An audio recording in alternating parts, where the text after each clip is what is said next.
Hi, everybody. Martha Hall Kelly here. Thank you so much for joining me to talk about my new novel, Sunflower Sisters. I'll miss going out on book tour this year, but at least I can still come to you from my home and connect with readers around the world.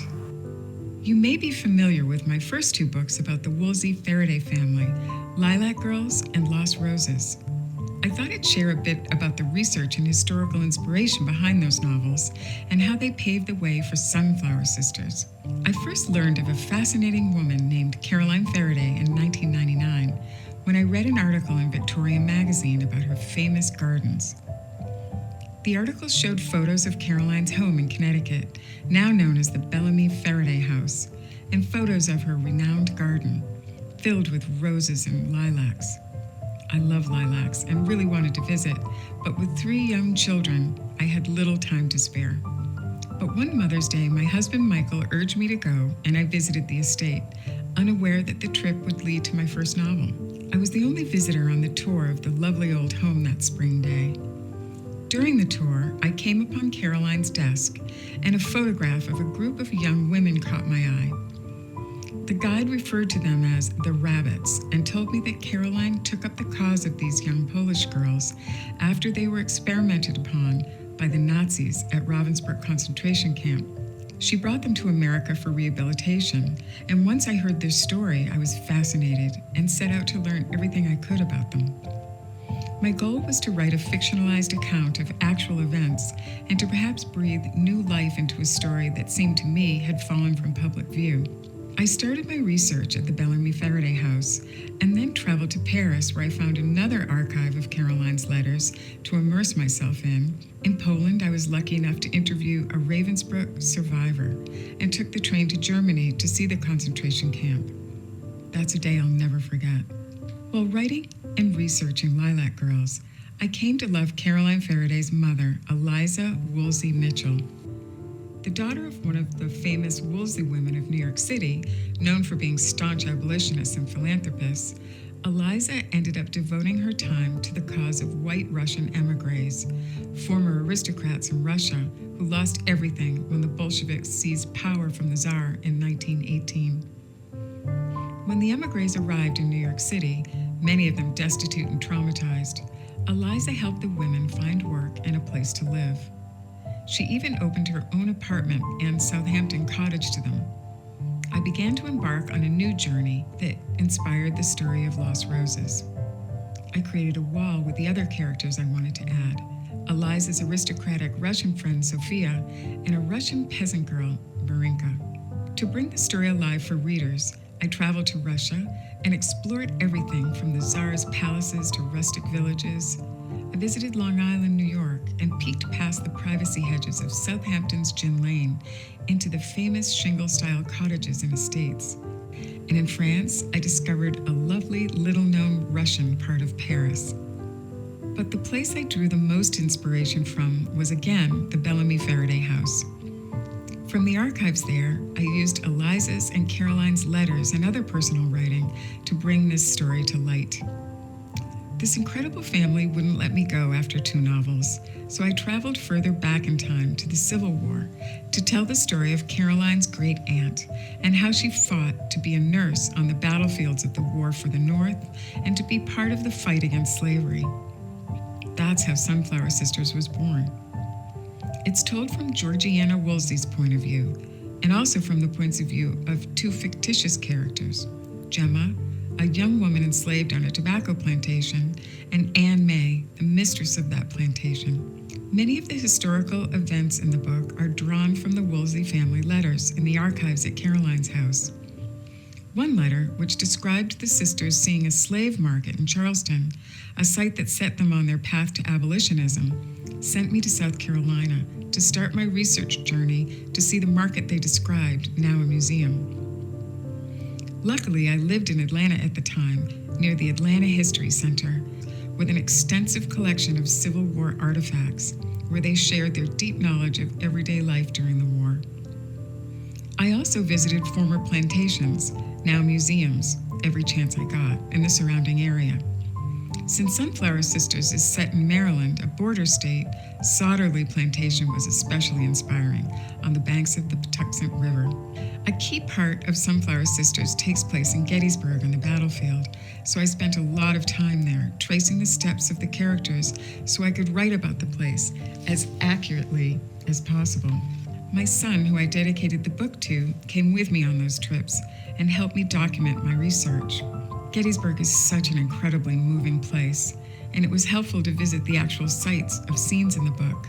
The field hospital where Georgie and her mother, Jane Eliza, actually nursed soldiers, Union and Confederate alike, to the train station where the wounded were sent off in cattle cars, to the hallowed ground where Gemma gets caught up in battle. Caroline Faraday was a staunch supporter of civil rights. I think she'd be happy to know that her abolitionist Woolsey ancestors' stories are being told. It's been bittersweet writing Sunflower Sisters, the last in a series of books about Caroline Faraday's incredible family. But whenever I miss these characters, I know where I can find them. In the pages of Lilac Girls, Lost Roses, and now Sunflower Sisters. And I hope you will too.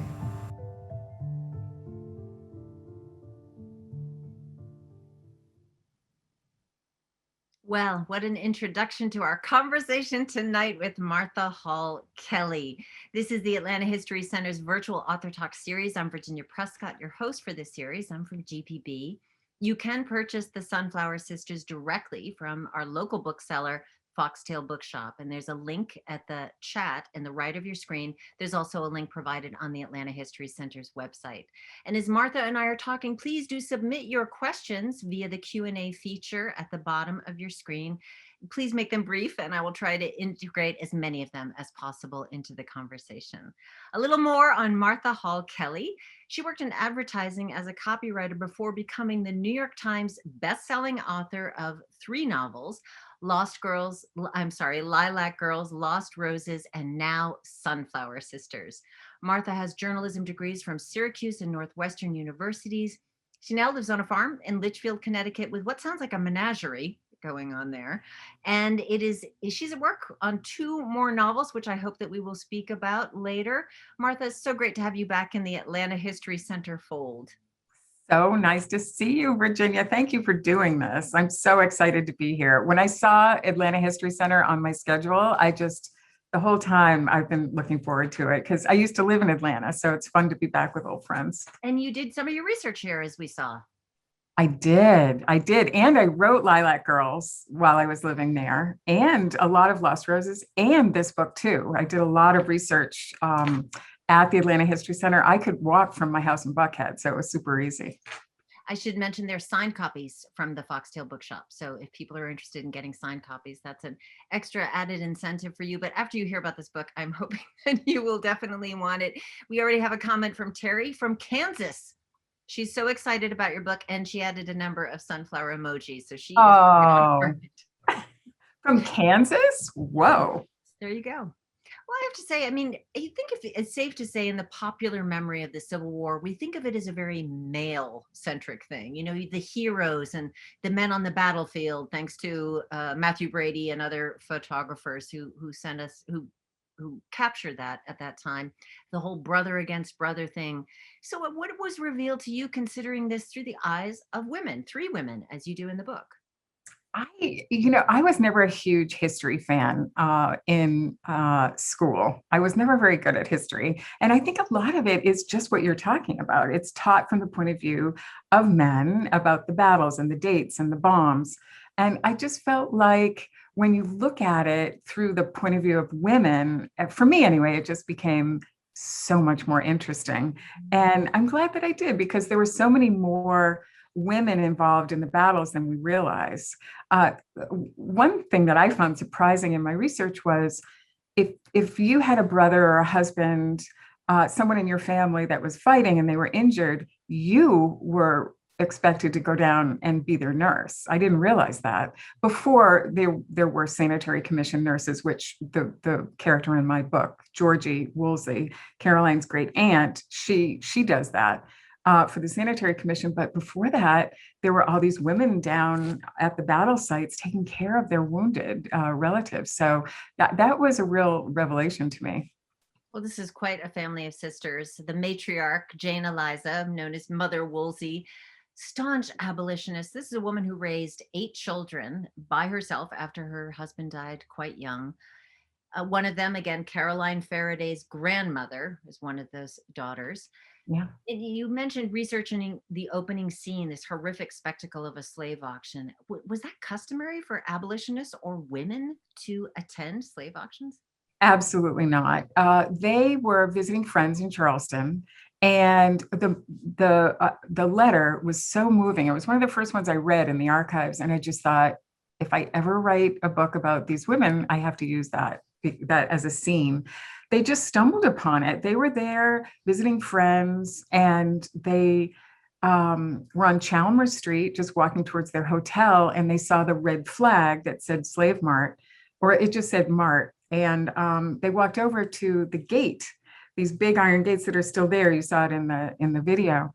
There's a wonderful museum there now that shows the horrors of slavery. It's, I'm sure a lot of the people watching tonight have already been there and seen it. And so I did a lot of research there, but the Woolsey women, they stood at the gate because they were not allowed in. They were actually with two men, and they were allowed to go in, but they were not. And in the letter, Abby talks about her mother talking to an enslaved woman through the gate and having a substantial conversation with her and watching her children be sold.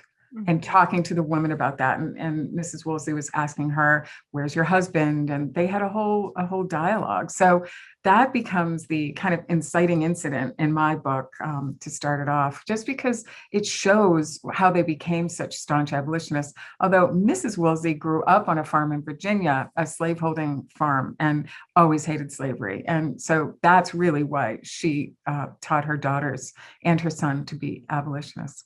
Right. They're all dedicated to the Union cause and the abolitionist cause. Georgiana, Jane, and Eliza were among the first women volunteers for the Union Army during the Civil War, which was a turning point, or some say even the beginning of the nursing profession. What drew these 3 sisters to nursing? That's a really good question. In the letters, they do talk about it. And Georgie, I think, the reason I wrote about her, because I could have picked any one of the 7 women, but I loved that even though she was very young, she wasn't 30 years old, and you had to be 30 to be a nurse. And so that's another interesting thing, the requirements for being a nurse we should get to. I know. Yeah. Aren't they funny? You could not be attractive because they thought that would be bad for the men to be, I don't know, look at an attractive woman. And Georgie, I think, was very beautiful. So she had to kind of play that down, because you have to go before a review board, and in order to get your blue ticket. And that was the big thing back then.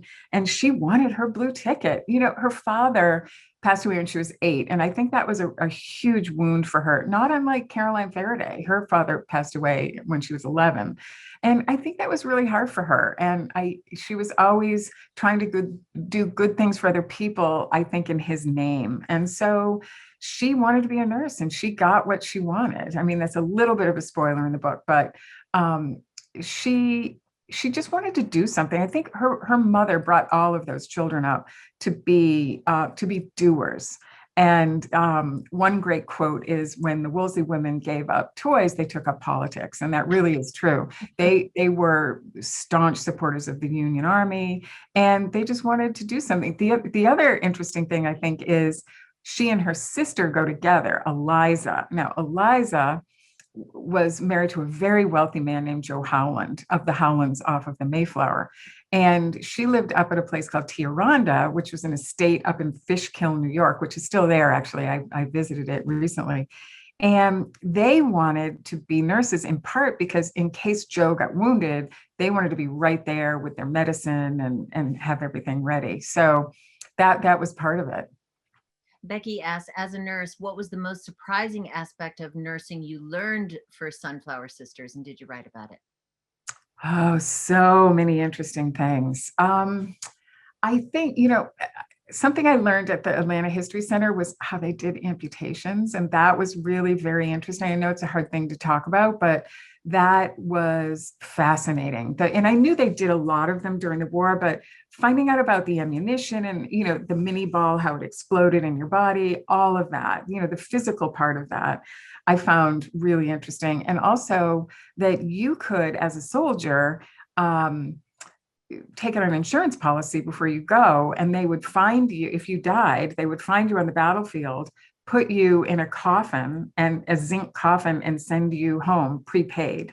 So I thought that was fascinating too. But in terms of being an actual nurse, what I found most surprising was they didn't do a lot of, the doctors didn't allow them to do a lot of the actual nursing part of it. They only allowed them to fulfill their orders, give this man this kind of a diet.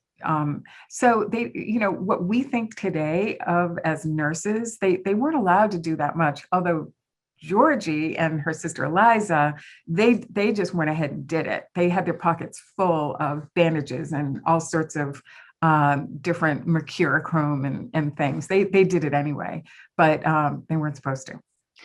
But it was also just, I mean, I can't just imagining the scope of the work. You went to Gettysburg, the absolute carnage of a place like that. And Georgie and Eliza are basically sleeping, sitting up day after day after day. How did you get a picture of what actually went on inside of those hospitals and hospital ships, by the way? Oh my goodness, the hospital ships. They were just, how they did not get sick, I don't know. Now we know with vaccines and everything. And in the book, there's an actual scene where Georgie is vaccinated. But I don't know how they didn't get sick, because there was smallpox and typhus and typhoid fever, all sorts of things. So they were very lucky. And that was another thing why they didn't want, Mrs. Woolsey didn't want her daughters doing this at first, because she thought, if you get smallpox, you either die or you're just, you can't go out in public for the rest of your life, because, there was nothing to be done for smallpox. But anyway, I got this fabulous book, and it is called 3 Weeks at Gettysburg by Georgiana. This was the book that she wrote. And back then, you really, as a woman, you were really not allowed to put your name on a book, and certainly not like do this and publicize it. So it's called 3 Weeks at Gettysburg, and I got it. I don't know if the glare is showing on there, but it was really, really helpful. It's very short, but it takes you through, it says it all, what we did at Gettysburg, and it was fascinating. Sadly, they were not allowed to say that they wrote things. Her sister Mary, you may remember, was a poet, and she also was not allowed to put her name on the poetry that she wrote, and she went viral. I mean, the equivalent of going viral. Every soldier had Mary Woolsey's Rainy Day at Camp, her poem, in their pocket, and she was not allowed to say that it was written by her, because she was a woman, and everyone assumed it was written by a man, because it talks about going to battle, but she wrote it. And even up until she died, she wasn't allowed to say it. So it was pretty bold of Georgie to say that she wrote 3 Weeks at Gettysburg, but I got a lot of my Gettysburg information from that. Boy, they are some bold women for their time, certainly, and it's such a pleasure to meet them. But there are other narratives going on here. There's there are three parallel narratives: Georgie Woolsey, Anne May, who inherited the Peeler tobacco plantation, and Gemma. This is a young woman enslaved at the plantation in Maryland that Anne May inherited. Really interesting backstory that you write about in the author's note about how you formed the character of Gemma. Do you want to talk about that? Sure. I knew that I wanted to have an enslaved character because of the Woolsey's abolitionism. And I met a woman at one of the events at the Bellamy Faraday House, and her name's Kathy Kane. And she said, you should go to Sauderley, because my ancestors were enslaved there. And I think that it's exactly what you're talking about. And it was so serendipitous, because I was just talking to Kathy at the event, and I happened to say, I'm writing a book about the Civil War. And she said, it was just seemed like it was kind of predestined. So when I went to Soderly, I was just so inspired by, a lot of museums like that don't really shine the spotlight on the enslaved part of the history of the plantation, but they really do at Soderly. And they have this absolutely incredibly well taken care of cabin where the enslaved people would sleep. And they take fabulous care on the tour to make sure you go in and really learn about it. So when I went there, I thought, she kind of came alive while I was there. But I had also been reading this wonderful book. This is like my show and tell today. This is about Harriet Jacobs' incidents in the life of a slave girl. It's a great companion book to Sunflower Sisters, because Harriet Jacobs had been enslaved in North Carolina, and was owned by a very young woman, and her brother-in-law was a doctor actually, and harassed Harriet to the point where she had to go into hiding and in a coffin-sized room for 2 years to make sure that this man did not prey upon her. And he had built a house in the woods where he wanted to take her and like keep her there. And when I read that, and it's in her own voice and it's written so beautifully, Gemma just kind of came alive, and the overseer, LeBaron, in the book, because I thought every woman can relate to the idea of someone kind of preying on you like that. And I think that I've already gotten a lot of mail about Gemma. People really love her. Yeah, the vulnerability of, just that one's life is decided by the toss of a coin, basically, or, one lost letter can make the difference between freedom and continuing to be enslaved. And that leads us to the other character, who's Anne May Watson, who owns, and I'm putting that in air quotes, Gemma and her family. Extremely vain, pretentious person. But I think an example of how brutality was normalized under slavery in a way. So what went into writing a character like that?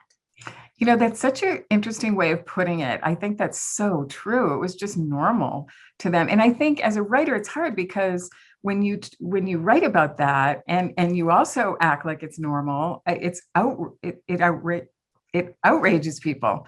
How can you treat it like that's just normal? But to them, it really was. And Anne May, she just is just a bad person, I think. She became that way. I mean, she's from Baton Rouge or from Louisiana originally, New Orleans. And she's got a horrible mother. I think that's part of it. I think when you meet her mother in the book, you go, oh, okay, I get it. The mother is even worse. But I think that, she was an entitled person and low self-esteem, the whole thing. She's a snuff addict. Yes, we have a question about her being a snuff addict. I'm so sorry. Oh, I really? shouldn't have interrupted you. That's so funny. Somebody's read it already. Judy, another Kansan here. What was the snuff Anne May was hooked on? Tobacco, cocaine, opium? Question mark. And this reader also loved Gemma. Glad she had a. I'm not going to say the rest because it's a spoiler. Oh, me too. I'm glad too. Snuff is just ground up tobacco. And, I would read about snuff in, I don't know, England, and, old ladies used to take snuff, and it just means they're snorting tobacco leaves ground up very finely. But depending on the snuff, because there are, different grades and types and things, strengths, it gives you a certain high. And it's like anything. Once you get addicted, Anne May was really badly addicted, and her boyfriend in the book, she's married, but he goes off to war. Her boyfriend kind of gets her addicted in a weird way. But snuff was a whole thing. They had little like necklaces that they would wear and open it up and do their snuff. It was a very like ladylike thing, but men also took snuff. I interrupted you, but you were talking about like how I think as the book goes on and our sense of the characters deepen, we begin to see a little bit of where Anne May's distortions came from, like you mentioned, her mother. But when you're creating a character, how deeply do you go into the character's history and personality? I mean, I've heard of authors, writing about their childhood and what they would eat for breakfast. How much do you go into that construction? Well, with Caroline, for example, I researched her for at least 5 years. I didn't know I was going to write a book originally with Lilac Girl. So I used to just go up to that house and go into the archives. And I was just so interested in her. I love gardening, and she was a huge gardener. So I would study her gardening books and, read the letters and things. So I think that with that, I just, that's why when I was living in Atlanta, I went through a Starbucks drive-through in actually Peachtree Battle, and ordered my usual decaf cappuccino grande. And by mistake, the barista gave me a caffeinated one, and I went home and started writing right there in Buckhead. And it all just kind of came out. But ordinarily, now I'm on kind of a faster timeline. I mean, I'm 64. I have a lot of books that I want to write. So I feel like I need to, do it faster than 10 years, certainly, which is what Lilac Girls took me. But now I do an outline and it's a little bit different. But I think that's one of the most important parts of it. I think that knowing your character is super important. So I do that before I even start writing. But I'll take maybe a month to do that for all the characters. And then while I'm writing, I love throwing other things in, like, oh, maybe they dip snuff or whatever.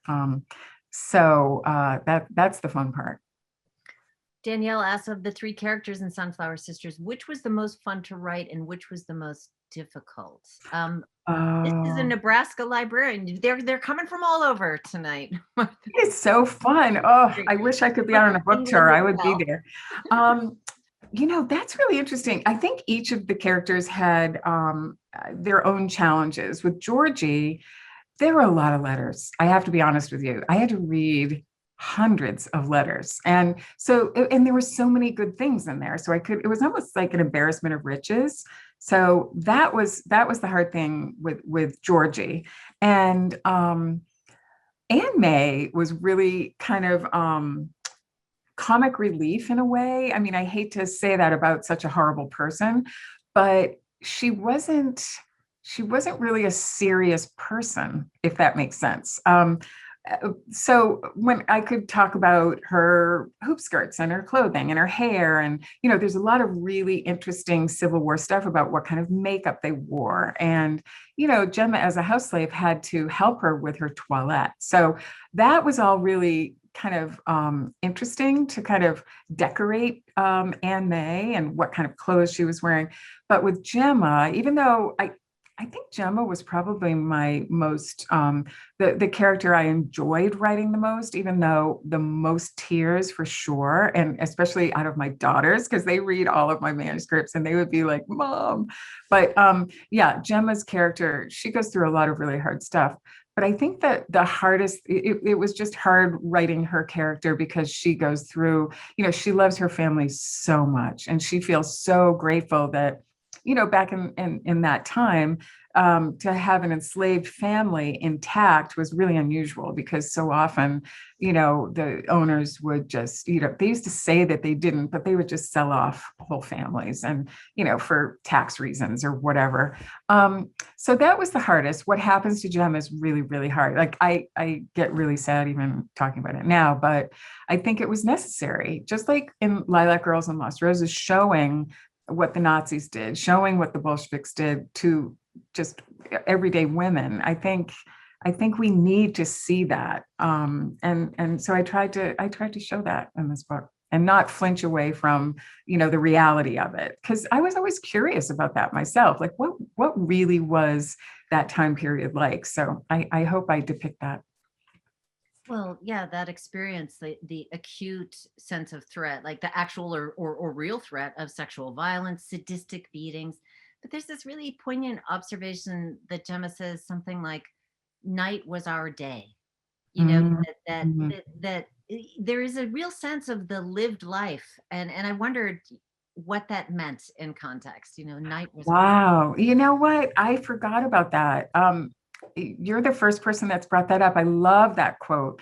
I read a lot of things written during the period by people in 1860 and enslaved people especially, and that's something that I read in I don't know if it was Frederick Douglass's autobiography, which is so good, but somewhere along the way. And I thought that was so interesting that their days were filled from waking up at 5 o'clock in the morning, sunlight, and until sundown, and only when the sun went down and they could be sleeping, or their uh, mistresses and masters thought they were sleeping, could they do what they wanted to do, whether even mending and just doing all those things that we need to do in life.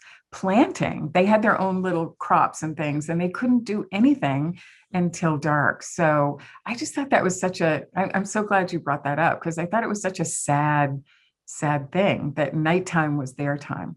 Mm-hmm. I wonder, for you as a white author, was there, of course, there's been a lot of contentious debate about white authors writing in the voice of a Black character. So how did you approach it? It's clear from the author's note that you really thought this through.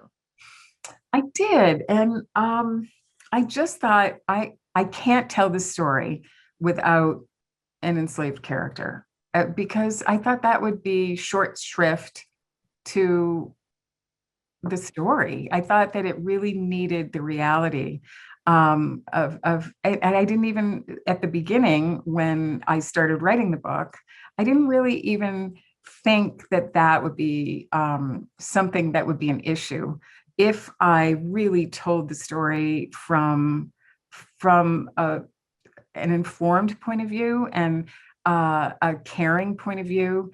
And I think that people have really understood that.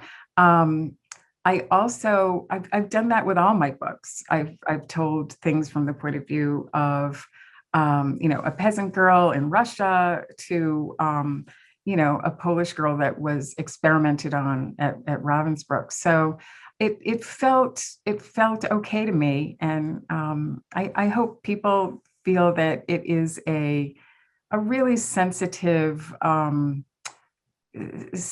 telling of what that experience was like. So there is also a lot in this book about the power of book, of fiction, of other voices being heard in some ways, like and literacy. It's a plot point on a level that the punishment for enslaved people learning to read was severe and even fatal in cases back then. And Gemma is more literate than Anne May, which gives her tremendous leverage. In fact, she tells another enslaved woman that she wants to learn to read. Once you start reading, it changes you. So Oh, what I are just you? get a chill. It's so true. I'm sorry, I cut you off your No, last no. So question. what does that mean for you? Like, what does fiction do? You are telling historical fiction stories. You're lifting people out of pretty much darkness, dusty museum shelves in some ways, or small, small house museums that we saw earlier, and into the light. And a million, 1.7 million, however many readers read your first book, and how many others read the others. So what are you doing with that fiction? What are you doing by telling these stories? What do you think? I feel like it has changed my life so much, reading. And my mom was such a huge reader, and every Christmas she would come home with, my dad would come home. That was her Christmas gift, was just piles of books. And so I feel like, but it wasn't until I started writing that I started having these epiphanies, and it just helped my life so much, especially knowing Caroline Faraday, not knowing her when she was alive, because she passed away by the time I started researching her, but just getting to know her changed me as a person so profoundly. I mean, I started doing things that I'm naturally really introverted and shy, and I would in public start saying things and sticking up for people that maybe didn't always want to be stuck up for, but I did it anyway because I felt like Caroline would want me to do that. And that was a weird, I mean, it still happens to me where I'll text my daughter and say, I just channeled Caroline because I couldn't stay silent anymore. And I just felt like putting that in the book, talking about books change your life. I thought that a true reader will definitely understand that. Well, related question. Terry wants to know, have you always wanted to be an author of fiction? She put in, or Terry, they put in parentheses historical, or did falling into these stories trigger the desire? That's exactly right. That's so well put, Terry. Stumbling over them at the Bellamy Verde house. I when I had my third child, I was just so overwhelmed as a mom. I was not very organized. Some people are really, really good at it. I just was terrible at it. So, but I mean, working and being a full-time mom, I couldn't do those two things. So I had left my job, and I thought, well, this is the end of my career, basically. And I've had a great career as an advertising writer, and now it's, I have to focus on my children. So it was a complete surprise. And I had never even thought. I have 2 journalism degrees, but no creative writing ever, not even a class in college. So I didn't even think about it until I ran into a friend of ours well into the process. And I kind of divulged that I was researching this woman and her Polish friends that she brought to the United States. And her name is Betty Sargent. And Betty said, "Did Mike tell you I'm a book editor?" And I said, "No, he didn't." And she said, "You should write this. This would make a great novel. All I need is a chapter." So that was the first moment that I even thought about writing a book. And I was well into years of research at that point. And so that's when I had my Starbucks, moment. And so life is just a funny thing. You just, I guess, never know. But to answer Terry's question, yeah, I did not plan that at all. Aided and abetted by a lot of caffeine. It happens. Yes, thank God. So I want to go back to the you mentioned earlier, women keeping things afloat during the war, the nurses, the abolitionists, the majority were women. And in your book, Spies, this is a fascinating aspect of Civil War history that I don't think a lot of people hear about. What did you learn about the role of female spies in the war? It was a lot deeper than I realized. And on both sides, too. There were women doing things like smuggling in poison pies to troops and actually killing them. Everything from that to just minor sabotage. In the book, Anne May gets involved in some pretty serious treasonous activity. And unfortunately, she doesn't have to, but she gets Gemma involved because Gemma, as you mentioned before, can write and Anne May can't. She kind of rationalizes that away. She was too busy or to learn how to write. She can read, but can't write. So she draws Gemma into it as well. And I think it's a really good example. It was actually taken from an actual incident that happened. But women, I don't think people realize women went to jail. No women were executed. There were a lot of men were for treasonous activity, but they were often jailed. And once Point Lookout is very close in Maryland. It was an encampment, and there were a lot of women jailed there for treasonous activity because Maryland was a border state. And so there were people that were sympathizing to the Southern cause and then also to the Northern cause. So that caused a lot of conflict and a lot of opportunities to spy. Right. Question here from Renee. I just finished Lilac Girls last night and started Lost Roses today. I started to make a family tree to keep track of the characters. Good. Yay. Asked if is the family tree that was shown on your preview video, is that in the book? It's on my website. No, there's no pictures in this book. They usually put the pictures in the paperback, which will come out next spring. But that's such a good idea. I may steal that if you don't mind and put that on my website. Because I really think if you're making that, then it's necessary. And it would be nice to see how Caroline, how it branches back to Eliza. Okay, thank you for that. Renee from PA.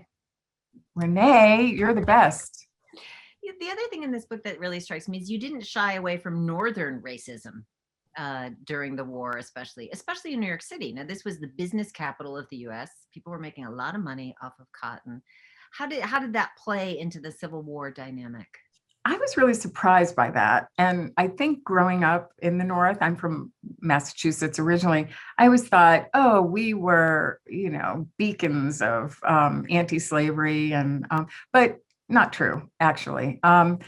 Massachusetts a little bit more than New York, but you're right. New York there were a lot of merchants, including Mr. Woolsey, who before he died was a sugar merchant. And I think that the girls in the family really tried to work hard to live that down, because that sugar was sold and made from the hardships that slaves had to, get the sugar cane. So harvest the sugar cane. So I think the draft riots are what really did it for me. I was really surprised that this insurrection happened. I knew it about a little bit from school, but when I really dug into it, it was interesting. I'm Irish and mostly Irish in my background. And it was a mostly Irish mob that caused the draft riots.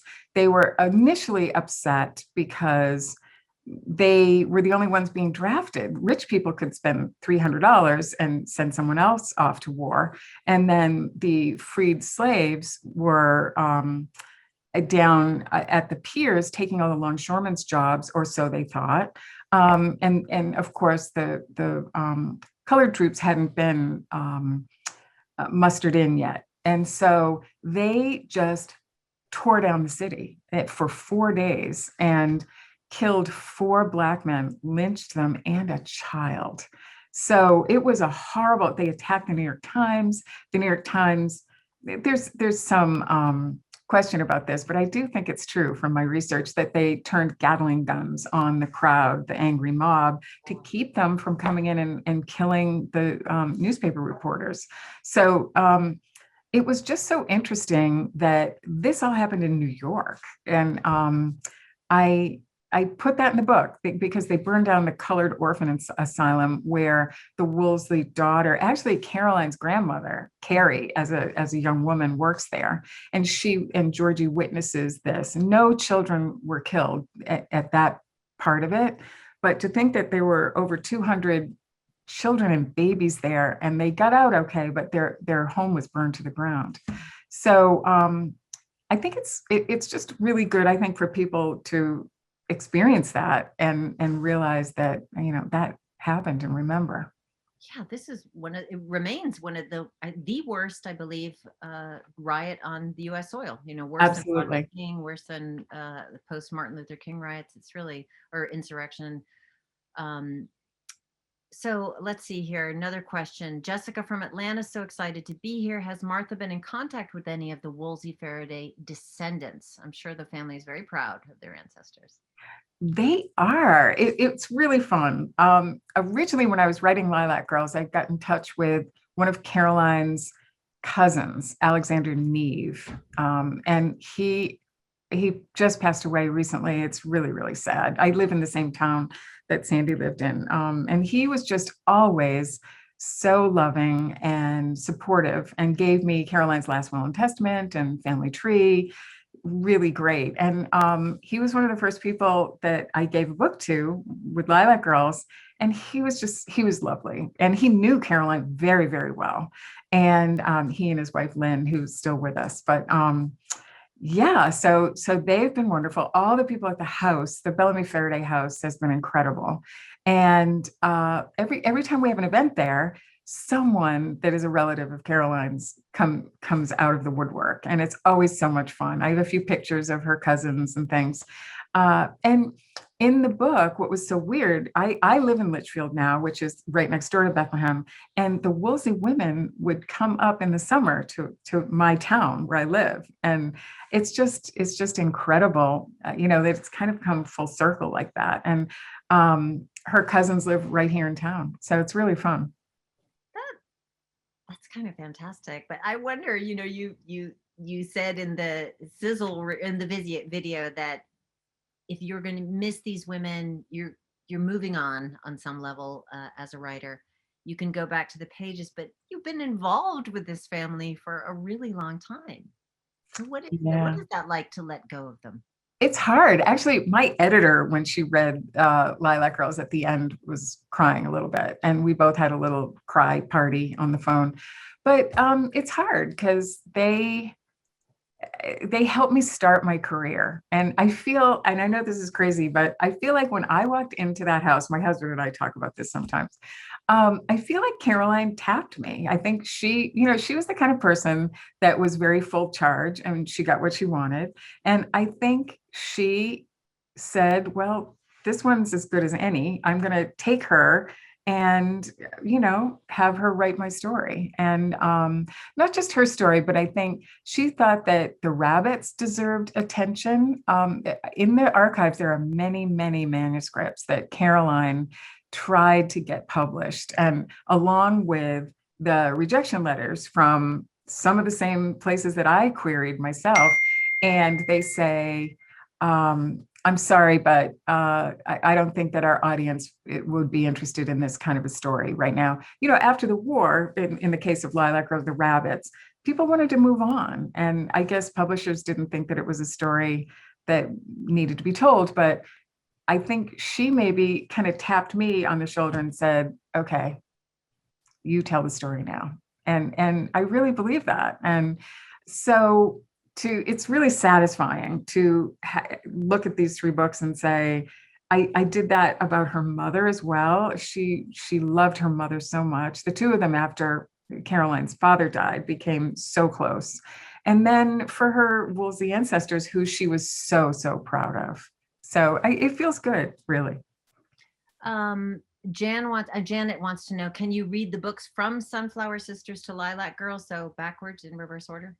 I was on with my publisher earlier. We had a little celebratory phone call, and we were talking about no one has told us yet if they've done that, if they've read it from Sunflowers. But with Lost Roses, when I was on a book tour, a lot of people were telling me they were starting with Lost Roses and going to Lilac Girls, and they really like doing that. So I think if you do that, contact me through my website and tell me how it goes. Because I'd be curious. I think it would be fine because they're standalone books anyway, but I do put some little Easter eggs in there.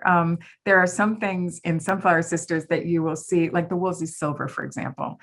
It's in Sunflower Sisters, but you'll also find it in the other books too, which is kind of fun.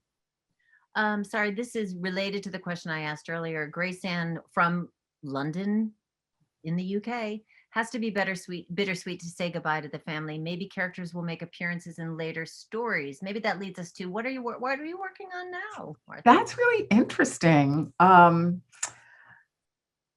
thought about it. So the next two books I'm writing are one is a Cold War novel. I'm so excited about it. I actually have all the characters up on my bulletin board right now, my imaginary friends. So that's a Cold War novel, and it is two women. This time it's just two characters, one American and one French, that have survived Ravensbrück. And it's 1952, 8 years after the liberation, and they get together and hunt down a bad Nazi doctor that did terrible things to them at the camp. And it is a little bit like going back to, it's funny that the questioner said, would you put characters from Lilac Girls in your books going forward? Because some of the characters make a reappearance. People like, I don't know if you remember Dorothea Binns and Herta Oberhauser, because they are dealing with the aftermath of Ravensbrück. And so that I'm really excited about that. That's I think going to be a lot of fun. And they travel around the world from Paris to Rome to Vienna and South America, hunting this bad doctor down. So anyway, it's more of a kind of, I don't want to say a thriller, but it is very, I think part of it was I wanted to travel so badly while I was in quarantine that I I said, I am going to travel virtually. And so it's a lot of fun. And then the one after that is a suspense novel. It's a contemporary novel. I've always wanted to write a contemporary novel. So, and it's actually set in my town, Oh my just goodness. thinly disguised as a Massachusetts town, Liberty, but it's actually Litchfield where I live. And that is scary. That is I mean, I think it is, but it is more of I don't know if you could call it a thriller, but it's a little bit like, what's the name of the Big Little Lies? It's kind of a Big Little Lies, but a little bit more of a like mystery to it. So anyway, so that's what I've been doing. Well, I was going to volunteer to be your research assistant, given the little video that we saw, but I'm more interested in the Cold War novel, traveling for that one. Okay, you want to go to Paris? That's more of a Litchfield. Rome. Beautiful, beautiful part of the world. It's beautiful, but Rome is nice too. Let's put it that way. Jan wants to know, what top 5 historical sites should we visit to connect more with the book?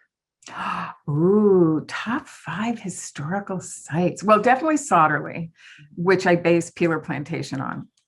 It's such a beautiful place. And I was there in the summer, and it was just, it's just lovely. And I just think it's important to see the slave cabin there and some of the outbuildings, and to hear the story of what went on there. So definitely Sauderley, definitely Gettysburg, because it just, I think once you read the book, or if you haven't read it yet and you want to, it really helps to have that setting in your mind. The Lower East Side of Manhattan is where Brevoort Place is. That's where Caroline's family, the Wolseley women, that's where they lived, in a townhouse. It is, I don't think, still standing. I haven't been able to find it, but you can walk around the neighborhood, which is wonderful. What else? What other? Oh, well, if you haven't been to the Bellamy Faraday house, the book, I can't tell you, there's a scene there in Sunflower Sisters that I think is really beautiful. Okay, it's the last scene. It ends at the house. So I think that would definitely have to be on the list. Galaxy S8 asks, I love your books, Martha, and waiting for the copy of the Sunflower Sisters I ordered. Curious if you have a reason for having titles of all 3 books with names of flowers in the title. Yes, actually, and it's connected to Atlanta, kind of. I had originally called Lilac Girls the Rabbits of Ravensbrook, and my editor, Kara Caesar, who's amazing, I was having lunch with her, and I was saying, oh, I'm living in Atlanta now, so sadly, I tried to plant a lilac, and it didn't grow because lilacs need a harsh winter in order to bloom. And she said, oh, we should call the book Lilac Girls, because that's what these women were going through too. They couldn't bloom until they went through their harsh time.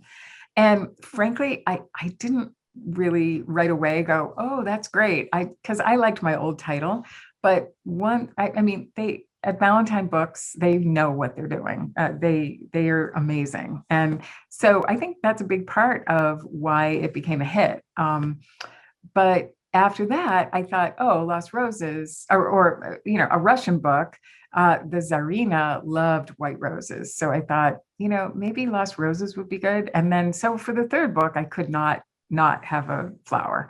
And then I found out something really interesting. It's too much of a spoiler to tell you what it is, but something really interesting about sunflowers in the Underground Railroad. And they were a symbol of something. So that's why I called it Sunflower Sisters. That seemed very like a gift from the heavens when I saw that in my research, because I didn't know what a Civil War flower could be. And I had asked on my tour for Lost Roses, I had asked audience members, and they would all say different things like daisy. And I had so many choices, but I'm glad I came up with what I did.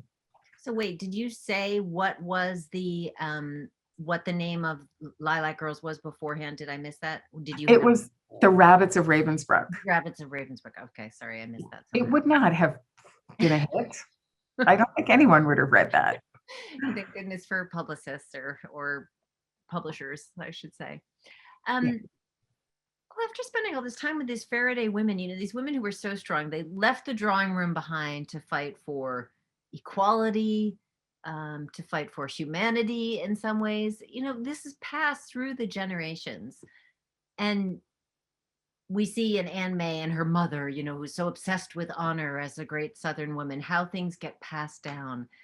Just wonder if you had any observations about how things are learned, how things are taken on board from generation to generation, especially after looking at a couple of generations of a family. Yeah, that's the whole reason I wrote this, because I was curious about that. And my mom died when I was somewhat young. She was my age when she passed away. So I think that if I had had more time with her, maybe, these are the kinds of things that we would have talked about. But so I feel in a way like I'm trying to replay that, try to because I always have moms and daughters in all of my books, and those are some of my favorite relationships. And I think what I'm trying to do is just play out what does make a good mother-daughter relationship. I actually did a book club with some physicians from Canada once, and they analyzed me, which was very weird. And they were saying, we think you're trying to replay your relationship with your mother. So that's why I think that. And I think they were probably right. And every time, like with Eliza, Caroline's mother, I feel like I was trying to live out a wonderful relationship between a mom and daughter, because I miss my own mom so much. But then I also love looking at kind of a toxic relationship. I mean, that's kind of interesting too. I think mothers and daughters are just endlessly fascinating. Well, there is a point close to the end of the book where there are two central characters talking about traumas that they've experienced, and their stories are very different. But given what we know now about the lasting effects of trauma on individuals, it made me think of how affected the nation was, individuals and the nation was, by the Civil War for really generations. And, as some people say, we're still fighting the Civil War. I'm wondering if looking back at this history, if you have any thoughts or observations about how that trauma was carried. I think that we are still fighting a civil war. I think that the gulf is just as big as ever, in some ways bigger. But I do think that people carry it with them. Absolutely. When you think about the Civil War, everyone lost someone. In a way, it's like COVID as well, because I mean, I know so many people who've lost a family member, and it changes the family, and that's what happened in the Civil War too. And they gave their young men to the war. And here in Litchfield, in the letters, I read about how they watched the men in Litchfield march off, and they felt like Litchfield would forever be changed. That's what the Wolseley women were saying, because who would plant the fields, and who, the bloom of their youth is marching off. So I think the Civil War was unique in that way, that the young men were just, every town had a quota that they had to live up to. Litchfield every year had to give up 75 men, and most of them didn't come back. So I think that kind of trauma lingers on. I mean, that's a big part of why the women, the two oldest daughters in Sunflower Sisters, never married, because there just weren't any men their age. They all marched off, so sadly. Wow. All right, we're ending with a couple of fist pumps for you from Jill. Looks like your newest book will make it 3 for 3 in Jill's book club in the Upper Peninsula of Michigan. Wow. And Becky says, you are so energetic and beautiful. I am in awe of your age. So there you go. It's my ring light. I think that helps. It just kind of. We should all travel with ring lights, as far as I'm concerned. Well, Martha Hall Kelly, I just want to thank you so much for speaking with us tonight. What a pleasure. You are amazing, Virginia. Thank you so much. And bye, everybody. It was so nice to travel the world tonight. We encourage you to support the Foxtail Bookshop. You can buy your book, the Sunflower Sisters, not I should have to remember that. Sunflower Sisters at Foxtail Bookshop. There's a link on the Atlanta History Center's website, or you can go to Foxtail Books. And thank you so much for tuning in with us tonight. Tuesday, April 13th, Claire Lombardo is going to be talking about her book, The Most Fun We Ever Had, with the absolutely terrific Allison Law. So you can join us for that. And on Wednesday, I'm going to be speaking with Jonathan Alter about his book, His Very Best, Jimmy Carter, A Life. There's a full schedule and Zoom links at atlantahistorycenter.com. Remember, you can go to Martha Hall Kelly's website and find that family tree and more about this book and others. Thank you so much for joining us tonight. And Martha, good night. Good night, Virginia. Thank you. Thank you.